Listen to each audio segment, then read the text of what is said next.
Olá, turma, tudo bem com vocês? Eu sou a professora Juliana. Vamos à nossa aula de História. Estamos estudando o capítulo Patrimônio Histórico. Vamos dar uma relembrada brevemente sobre o patrimônio cultural. Vejam aqui. O patrimônio cultural ajuda tanto a contar a história quanto a conservar a identidade de um povo. Podemos considerar patrimônio cultural praças, danças, lendas, comidas típicas, religiões, festas e outros elementos. Agora, o patrimônio cultural, ele pode ser dividido em material e imaterial. Vamos lá. O que é o bem cultural material? São bens arqueológicos, históricos, científicos ou artísticos que podemos pegar com as mãos.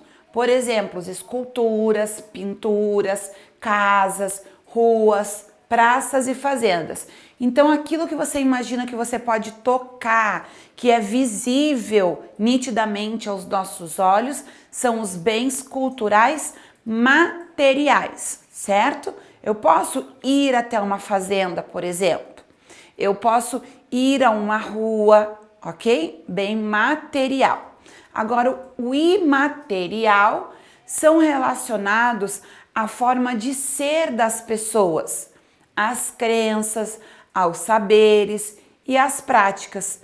Nem sempre podemos pegar com as mãos. Por exemplo, danças, lendas, mitos, certo? A gente pega um livro que tem aquilo escrito, ok? Mas a gente não pega uma dança, né? A gente não toca na dança. A dança a gente pratica, ok? Só para vocês associarem assim mais fácil e lembrarem do que é o bem cultural material e o bem cultural imaterial. O exemplo que eu dei anteriormente, falando da festa junina em Caruaru, é um bem cultural imaterial. Por quê?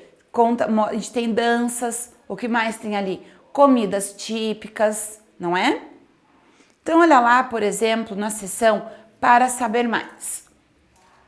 O modo de fazer um objeto ou um alimento pode ser considerado patrimônio cultural imaterial, como o ofício das paneleiras de Goiabeiras Velhas, na cidade de Vitória, no Espírito Santo. O modo artesanal de fazer panelas de barro é um patrimônio imaterial. Essa técnica foi aprendida com os indígenas Tupi-Guarani e a UNA há muitos anos e continua sendo passada como uma herança cultural às mulheres que vivem em Goiabeiras Velhas. Então veja aí, a forma como elas fazem aquela panela que veio desde lá que elas aprenderam com os indígenas Tupi-Guarani e Una, é uma tradição, ou seja, pertence ao patrimônio cultural imaterial, certo? Continuando. Outro exemplo é o modo artesanal de se fazer queijo de Minas nas regiões do Cerro, da Serra da Canastra e do Salitre em Minas Gerais. Essa é uma produção manual de queijo, na qual não são usados ingredientes industrializados. Essa tradição veio de Portugal e é repassada há séculos no Brasil. Então veja, desde o tempo que quando Portugal chegou aqui no Brasil, isso vem sendo trazido já há séculos, muitos anos, e continua sendo praticado. Olha agora uma atividade para vocês com a lupa na mão. Algumas brincadeiras tradicionais podem ser consideradas patrimônio cultural imaterial, como brincar de cabo de guerra, esconde-esconde ou pular corda. Existem brincadeiras antigas que continuam populares até hoje, enquanto outras são pouco conhecidas. Então vocês vão encontrar lá no material de apoio um roteiro de entrevista. Vocês vão escolher uma pessoa mais velha pode ser numa folha sulfite ou numa folha com linhas, ok? E aí vocês vão procurar uma pessoa mais velha, uma avó, uma pessoa que seja uma bisavó, alguém mais velho. E você vai perguntar a ela do que ela brincava quando era criança. Peça à pessoa entrevistada que explique a você como brincava. Anote o resultado dessa entrevista e aí você pode compartilhar com seus colegas na sala e pode compartilhar com a gente aqui do SAI também, certo? Então você conversar com essa pessoa mais velha, como que ela gostava mais de brincar? Ela brincava muito sozinha, brincava com amigos, brincava na rua, brincava na casa do amigo, do que eles gostavam mais de brincar, certo? E aí você pode até comparar também com a forma que você tem de brincar. E então, vamos falar sobre o patrimônio natural. Nós vimos o patrimônio histórico e o patrimônio cultural. Agora vamos falar sobre o patrimônio natural.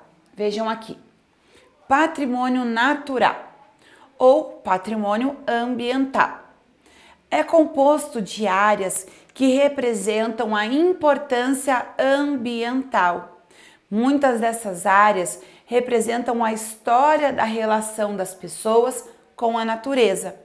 Podem ser considerados patrimônios naturais, parques, cachoeiras, praias, baías, formações rochosas, matas e etc. Por exemplo, lá, a ilha de Fernando de Noronha é considerado um patrimônio natural, né? Um ambiente preservado, inclusive, uma área de preservação. Existem áreas de preservação de patrimônio ambiental em várias cidades. Algumas dessas áreas são muito frágeis, por isso é proibida a visitação de pessoas. Como assim muito frágeis? Se as pessoas ficarem indo, frequentando constantemente aquele local, o que vai acontecer com a vegetação, com a água, o que está sendo preservado ali? Vai acabar sendo destruído, ok? Em outras áreas, é permitido às pessoas que passeiem, acampem, mergulhem e desfrutem da natureza. De qualquer forma, toda área de patrimônio ambiental deve ser protegida. É responsabilidade do visitante recolher o próprio lixo, não estragar as plantas e não caçar animais. Afinal, o patrimônio natural pertence a todos. Um outro patrimônio natural no Brasil, que é muito visitado, mundialmente inclusive, é o Parque das Cataratas do Iguaçu. A visitação das cataratas do Parque do Iguaçu, ali é um patrimônio natural, onde as pessoas têm um local para visitação, para passeio, mas não se pode fazer caça, não se pode arrancar plantas, deve-se retirar o seu lixo do ambiente, certo? Tem toda uma orientação e um cuidado que as pessoas devem ter quando vão lá fazer a visitação. Olha aqui no nosso livro a imagem do Lago Moraine, na cidade canadense de Lake Louise. É considerado patrimônio natural. Ele fica no Parque Nacional de Banff, uma enorme área de preservação ambiental. Qual outra área de preservação ambiental você conhece? Aí na sua cidade, no seu estado, o que é considerado um patrimônio ambiental, um patrimônio natural? Ou que seja uma área de preservação também. Como que é o nome? Olha lá, isso vai fazer parte da nossa de olho no local. Há alguma área que possa ser considerada patrimônio ambiental na sua cidade? Se sim, anote o nome da área a seguir. Se não tem na sua cidade, no seu estado, na capital do seu estado, como que é o nome? Então você anota ali o nome da cidade e o nome do local, certo? O que é considerado patrimônio.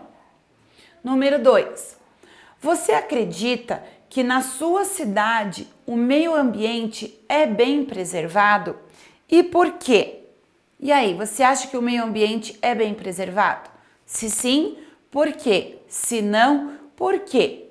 E se você não acha que é bem preservado, porque as pessoas jogam lixo, porque as pessoas não cuidam da questão da água, elas praticam muita questão de desmatamento aqui próximo, o que você pode sugerir para que seja mais bem preservado e assim aumentar o cuidado com o ambiente aí na sua região?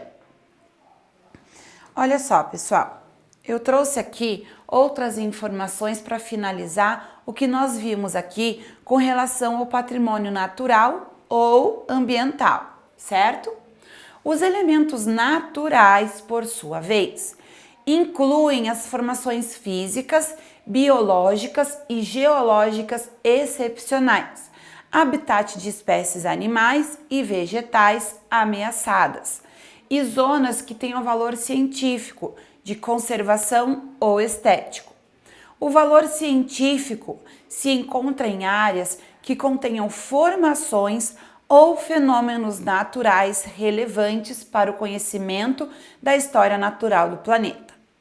A importância ecológica se aplica ao habitat de espécies em risco de extinção ou detentoras de processos ecológicos e biológicos importantes, certo? Então, aquilo tudo que está preservando algo que esteja entrando em extinção, por exemplo, certo? O valor estético é aquele que se expressa nas paisagens notáveis e de extraordinária beleza natural ou em condição de exceção. O patrimônio nos dizeres de Nestor Calclini. Então, o Nestor Calclini, um estudioso, disse o seguinte: expressa a solidariedade que une aqueles que compartilham um conjunto de bens e práticas que o identificam. A sobrevivência desse legado só pode ser assegurada se a necessidade de sua proteção for compreendida pela população.